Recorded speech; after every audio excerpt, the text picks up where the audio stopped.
आज आपण करतोय हिरव्या माठाची भाजी।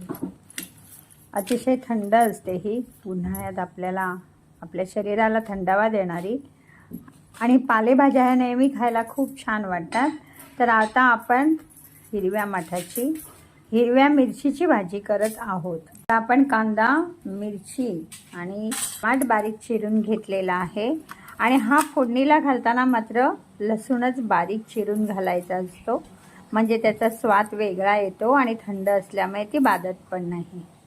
तर आता आपलं तेल छान तापलेलं आहे, याला पहिल्यांदा आपण लसूण टाकायचे फोडणीला।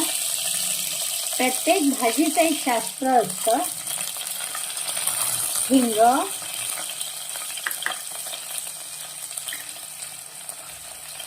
हिरवी मिरची आणि हे छान ढवळून घ्यायचं। जरा मिरचीतला तिखटपणा कमी झाला की चांगलं लागतं। आणि कांदा, आता आपल्याला ही भाजी खूप वाटत असली ना तरी ती एवढीशी होणार। ही प्रोसेस छान वाटते, बघता बघता बघता बघता ही हळूहळू लगेच कमी होत जाते आणि वाफेवरती आपण ही भाजी करतो आणि एकदा ह्याला वाफ आली की ती थोडीशी, मग ती आल्यानंतरच आपण त्याच्यात मीठ घालायचं आहे। छान अशी वाफ आलेली आहे, भाजी शिजलेली आहे, त्यातलं पाणी आटत आलेलं आहे आणि आपण खोबरं घालतोय।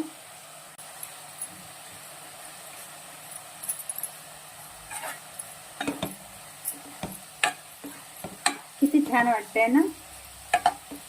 आता मस्त पेस्ट आणि भाजी एकदा तुम्ही कराल नाही तुम्हाला परत परत करून खावीशी वाटेल। धन्यवाद।